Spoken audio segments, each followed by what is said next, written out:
What is good, YouTube? Welcome back to the channel. Toxic Gaming. Today I'm bringing you a final run, I guess, of the Speed Duel format. So as you can see right now, I have pulled up on my screen the Rook's Table YouTube. He's probably the biggest Speed Duel YouTuber. I don't think there actually is anybody that's bigger than him right now on the platform.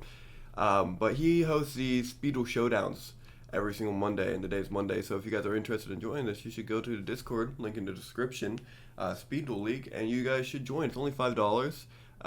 It's really fun. I watch it almost every week. I've missed, I think, the last one. Yeah, the last one I definitely missed because there was only 4 participants. But yeah, just give it a try. Try it out. There's some really cool big names in that play these. Like DB Grinder plays them every so often. You got Cursive, another YouTuber that does Speedle content. Justice plays it sometimes. So yeah, if you guys are like interested in like joining, like go right on ahead. But if you see we have these little pie charts on each individual episode, and that's how I got this top 5 video today. Because I went through, I looked at all the, just skimmed through, I guess, all the pie charts and everything, all the videos that he has recently posted. And as you can see, it's been mostly Showdown more than anything lately, which makes sense because the format's been kind of stale. What are you going to make content on, you know?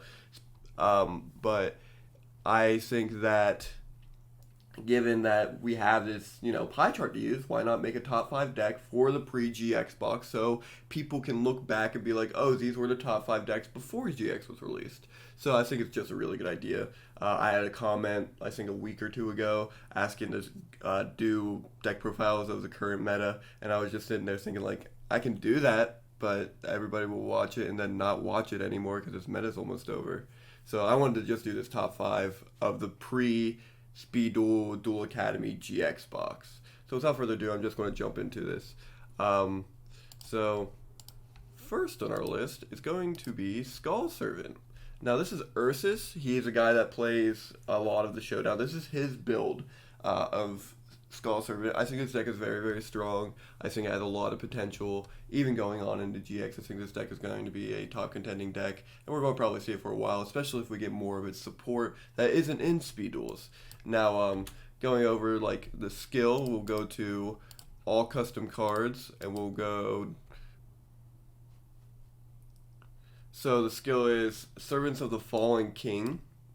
Sorry, I couldn't remember what it was at first. But it's a really simple skill. You flip this card over when you activate the skill. Once per turn, you send a level 3 or lower zombie normal monster from your deck to the graveyard. That's what this guy right here does.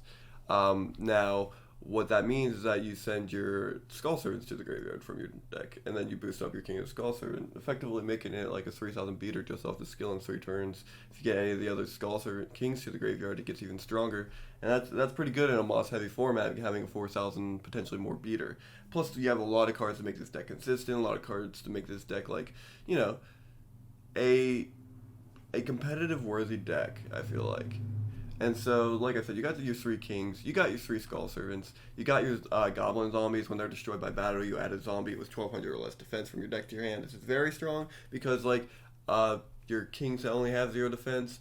Zombinas have 15, so you're not switching your Zombina off of it, but you're definitely getting your king. And that's kind of what's really good about having the Goblin Zombie here. Nidoras, that way you can, destroy problematic monsters your opponent has. The Zombinas, that way you can annoy the piss out of your opponent by bringing back your king.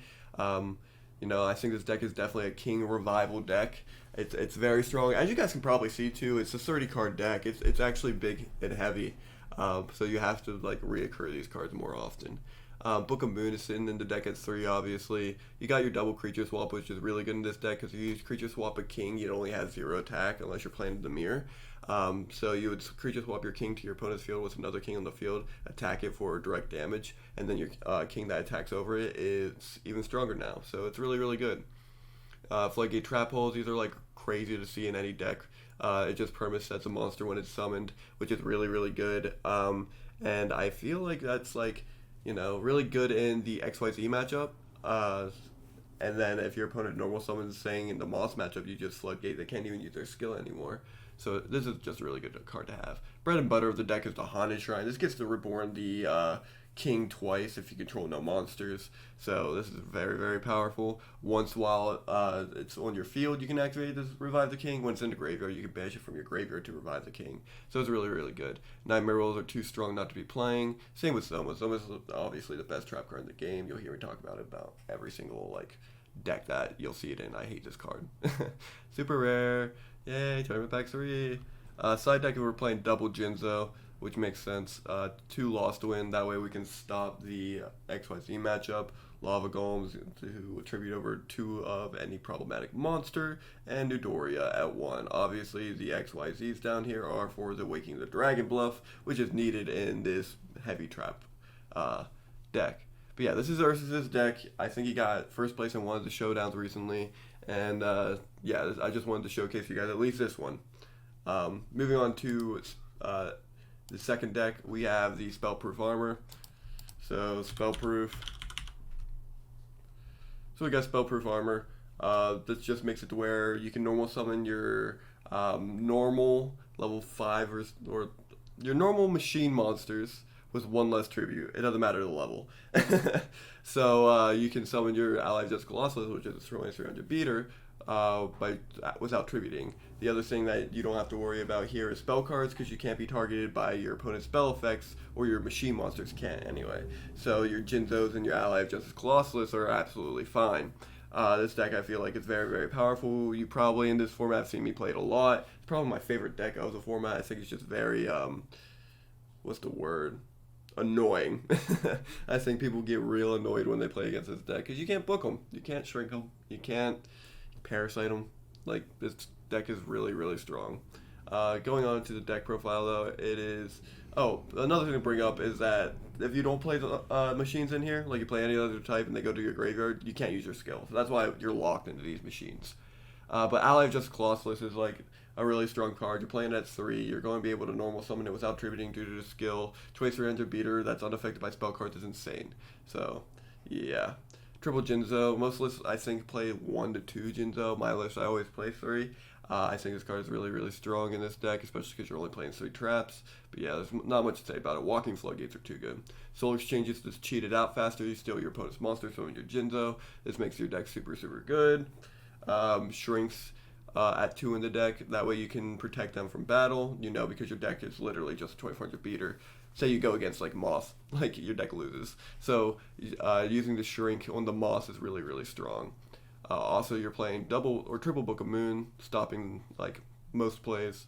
Triple Summoner's Art, that way you can get your Allied Just Colossus. We play it at 6 in this deck. And 1 United we stand. In case for whatever reason we do bump into the mirror match, we have a in-deck out to climb over their Jinzos.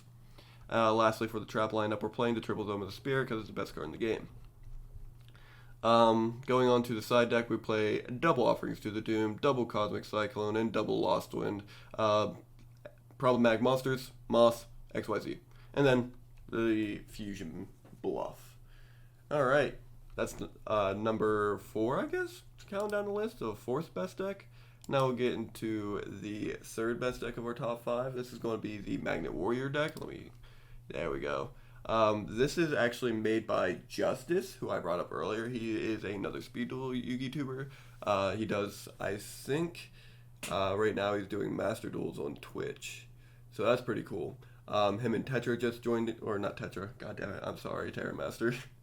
I did it again. Him and Terra Master have just joined Yu-Gi-Oh! Legacy and Justice together and have created a YouTube channel where they're both working together on it. And it's really, really cool to see the both of them working together. So, you know, link to their YouTube is going to be in the description along with, you know, Rooks. And, yeah. So going on into this, we're looking at the Delta the Magnet Warrior. This card is actually insane. I should probably tell you what this skill is because this skill is insane. It's called Magnetic Attraction.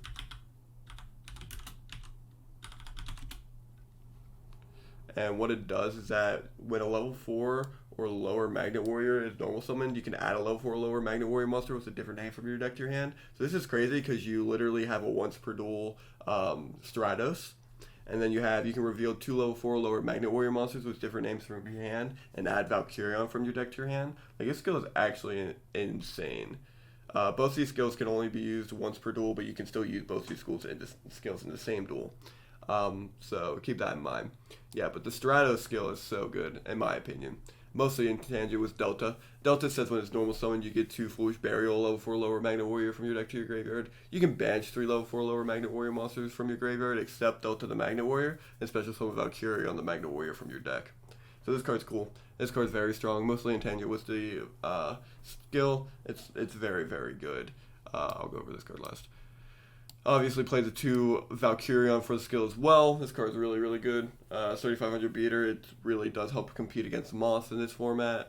If you need to, you contribute it and get back your pieces. You cheat it out with your Delta. If you can't cheat out with your Delta, your skill gives you all your pieces to hand. Like, it is really, really good. So, moving on to the lineup, the Magnet normal lineup, we got triple beta here. We got double gamma, and then we got 1 alpha. Nothing really special here. I feel like this is just a generic lineup for it. But yeah, I wouldn't play triple copies of all 3 of these. I feel like you would break on too many cards. Lastly, for our monster lineup is Santa Claus. I played against this in the showdown once. I can't play showdowns due to working on Mondays. But Santa Claus here was used against me to get rid of my command knights. And I think like that's a perfect example. If you're command locked, you contribute off a command knight, summon the claws, and then, you know, it's just able to get bounced back to your opponent's hand when your magnets attack to it with magnetic field. So it's very, very strong in this deck. Book of Moon is at 2 in this deck, but the big spell card, like I was just mentioning, is Magnetic Field. This is a field spell card for the deck, and what it does is that if you control level 4 lower Earth Rock monster, you can target a level 4 lower Magnet Warrior monster in your graveyard and special summon it. That's very, very good because it's a monster reborn for the deck, but not only that, it also has a battle effect, which says once per turn at the end of the damage step, when an Earth Rock monster you control battled an opponent's monster, but that monster wasn't destroyed by battle, you return that monster to the opponent's hand. Like I said, in tangent with the Santa Claus, that's really good because you just summon it to you tribute your opponent's problematic monster. You attack into the Santa Claus. You bounce the Santa Claus back to hand, and you contribute it on your opponent's turn next turn. Or tribute one of your opponent's monsters next turn. Like, this card is too good in tangent with this deck. It also just outs any problematic monster, really. Like, any of these cards become a bounced Hyper Hammerhead. Like, it's really, really good. Trap cards, we're playing 2 of the Metaverse. That way we can actually get to our magnetic field faster, turn it into like a trap card kind of. If your opponent battles one of your Magnet Warriors, you can use Metaverse, activate the magnetic field, bounce that monster to hand. Very, very good trap card in this deck. And then lastly, we play the Magnetic Conversion. Target up to 3 level 4 lower Magnet Warrior monsters in your graveyard. Add them to your hand during each play turns, except the turn this card was sent to the graveyard. You can banish this card from your graveyard, then target one of your banished level 4 lower Magnet Warrior monsters and special summon it. Very, very powerful. DD Crow sitting in the side deck. That way we can get rid of any, stall-like cards, get rid of that Haunted Shrine, get rid of those zombie monsters, get rid of the XYZ pieces. You know, this card's really, really good in this format. It's not often that you see it in side decks, and I like that he's playing it in his.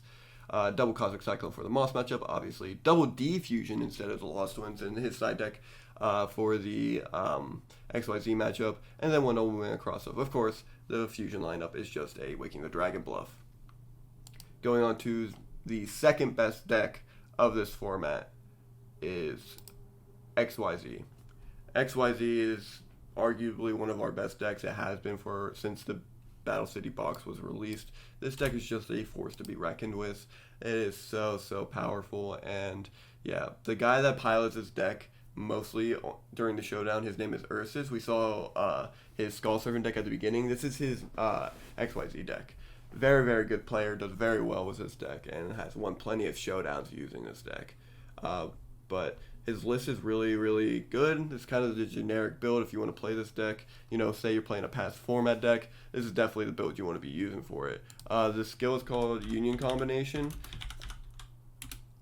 And what this does is that you activate this skill during your main phase, and once per turn, you can fusion summon 1 light machine fusion monster from your extra deck using monsters from your graveyard field as a fusion material. For the rest of this turn, your opponent takes no damage. So essentially what this means is that you can actually use your graveyard and banish materials from your graveyard as if it was an ABC Dragon Buster summon, which is a TCG XYZ card. But it makes this deck more consistent. You're able to bring out all your XYZ pieces so much faster, and like you aren't as reliant off of the field summons. In all honesty, if this skill didn't come, this deck would not have been tier 1. This would have been another Spellproof Armor deck. It would not have been our best deck of the format. So, this skill here is what makes the deck playable, makes the deck good. But yeah, without further ado, I'll jump into this profile. Playing triple copy of the Z Metal Tank. The reason why we're playing 3 is because Z can attach itself both to X Head Cannon and Y Dragon Head, and your Union Hanger can attach it to the Y Dragon Head whenever it's summoned. So Y Dragon Head's a little bit different. We're playing it at 2, and this card can only attach itself to X Head Cannon, meaning when you normal summon X Head Cannon with Union Hanger, you actually can't equip the Y Dragon Head to the X Head Cannon. It's only when the Y Dragon Head is summoned can you equip the Z Metal Tank. So we only played at 2. Again, 2 for the X Head Cannon, just as material pieces. It's also an 1800 beater, which isn't too bad. Triple Book of Moon, obviously. Double Foolish Barrel, that way we get our materials to graveyard to bring out our fusions faster. Double Offerings to the Doom. This card is really, really powerful. Being able to out any monster that's on the field that's problematic, having it in the main deck is very, very strong. And like I was saying before, we play the triple Union Hanger. This card, when activated, you're usually adding your Y Dragon Head to normal summon it to get your Z Metal Tank equipped to it. That's pretty much the point of your Union Hanger. Union Scramble is, my opinion, the best card in the deck, besides probably XYZ Dragon Cannon. No, Union Scramble is definitely better. I can't even come up with a reason why it wouldn't be better than it. So not only does this card get you pieces to your hand by banishing it from your graveyard, but so you can banish this card from your graveyard, right? And then you can target a card that's banished, one of these guys, and add it to your hand. So you get your materials back, and you can use them for discard fodder off of these guys. Now, you also have the ability to special summon as many of your banished X, Y, and Z cards from your banished card zone, which is absolutely incredible. This card is so good. You can target up to 3 of your banished Light Machine normal monsters and or Light Union monsters, special summon them. This card is crazy. It is the Return from the Different Dimension, I think is what it's called. Let me see if I can find it. Yeah. Return from the Different Dimension. Pay half your life points, special summon as many of one player's banished monsters as possible during the end phase. Banish all monsters that were special summoned by this effect. So, this is... Union Scramble is literally this Speed Duel's version of Return from the Different Dimension. It is really, really strong. This card is banned in the TCG. That's how strong it is. Yeah, Union Scramble being in this game is kind of unfair, but also it's really good. That's why this deck is probably tiered. This in conjunction with the skill is why this deck is good. No doubt about it. Going on to the side deck, we got 2 Night Assailants. This card creates a loop. None of your monsters' effects are once per turn, so you can discard as many cards from hand as possible. Night Assailant, like I said, creates the loop where if you discard a Night Assailant, you can target a Night Assailant in your graveyard, add it back to hand, discard that Night Assailant, target the Night Assailant in the graveyard, add it back to hand, and that's just a continuous loop that you can do with this deck that will blow up your opponent's entire field potentially if you have the XYZ Dragon Cannon. We also play the 1 Obelisk the Tormentor. This is for the mirror match. This card, in the mirror can't be destroyed. Your opponent can't do anything against Obelisk once it's summoned. You can practically win the duel just by summoning this card. You Union Scramble, summon your 3 pieces in the mirror, tribute your 3 pieces, summon the Obelisk the Tormentor. You got a 4,000 beater that can't be destroyed by XYZ. This card it's powerful. And then triple Cosmic Cyclones in his builds. This is definitely for the Moss matchup. Speaking of Moss, let's go to our best deck of the meta. Alright, so this is the best deck of the meta, and I'm sure you all know it.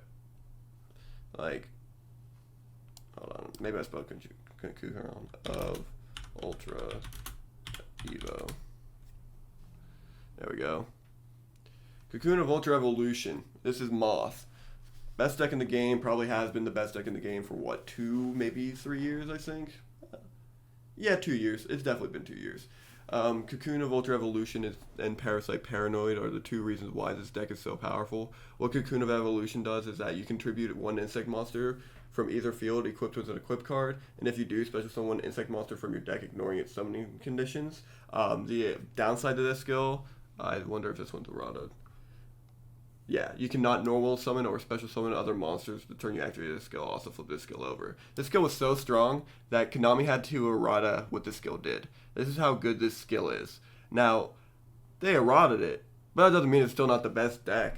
Like, could you imagine before this what like how strong this deck actually was? I'm sure you can because you know what Speed Duels was. But this deck literally was able to just tune out double Moss in one turn. And then if you summoned Breaker, you popped a spell or trap card on the field and destroyed it. But we're not going over that list. We're going over like November 1st to GX box. And this is the deck that people have been playing as the best deck.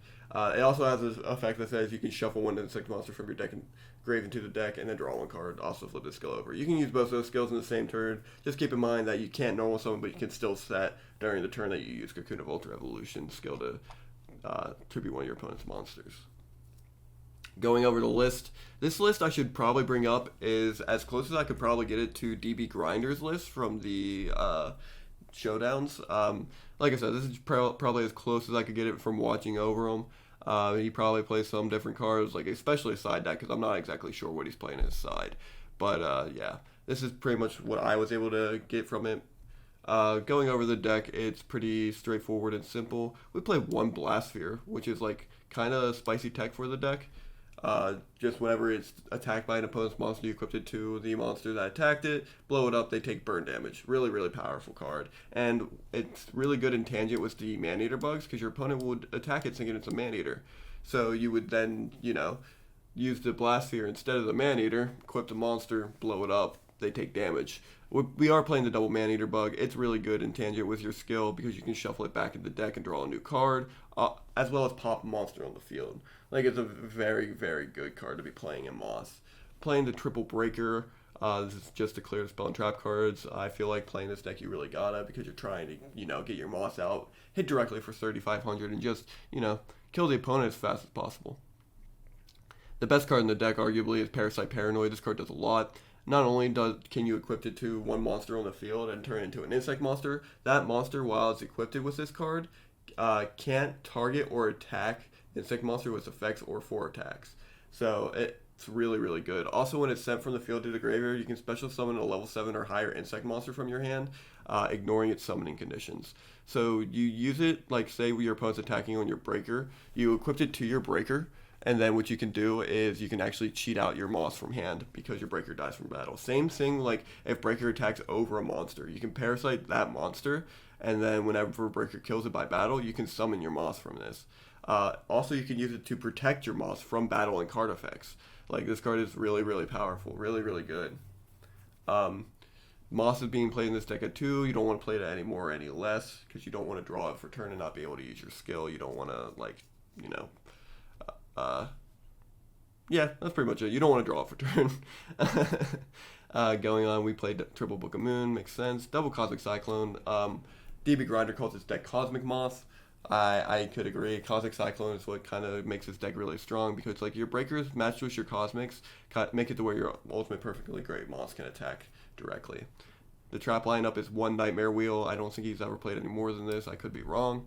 And then Triple Zone of the Spirit. Best card in the game. Definitely. This is kind of what makes this deck still viable, in my opinion. Like, whenever the errata hit, everybody was like playing Kaiku in this deck, but I was noticing that Zoma the Spirit was actually like being the card that was like taking more games. So Zoma ended up like making, every single list at 3, and you summon it during your opponent's turn. You steal your opponent's monster during their turn by tributing it to Parasite to summon your perfectly ultimate great Moss, and then you have Zoma and Moss on field, which you didn't have on field your last turn. So it's really strong. It's your way around the skill. But yeah, Zoma's best card in the game. This, in my opinion, XYZ and Moss are both going to probably be super strong in next format. I think that there's no doubt about it. I think that they're still going to be tier 1 decks, but I also feel as if that not only are they going to be tier 1, but we're also going to have other tier 1 decks that can combat with them. Instead of having this weird triangle that we've always had with Speed Duels, I think the GX box is finally going to bring in like more of a, pentagon of cards. Or, yeah, hexagon of cards. So we'll have like 5 or 6 decks, that are competitively viable. And, I feel like that's going to be very healthy for the format to not just have XYZ and Moss running around for years, having real outs to them. No matter what, though, I feel like Zoma is still going to be used in every single deck, so we're going to be seeing this as 3 of in, like I said, every deck.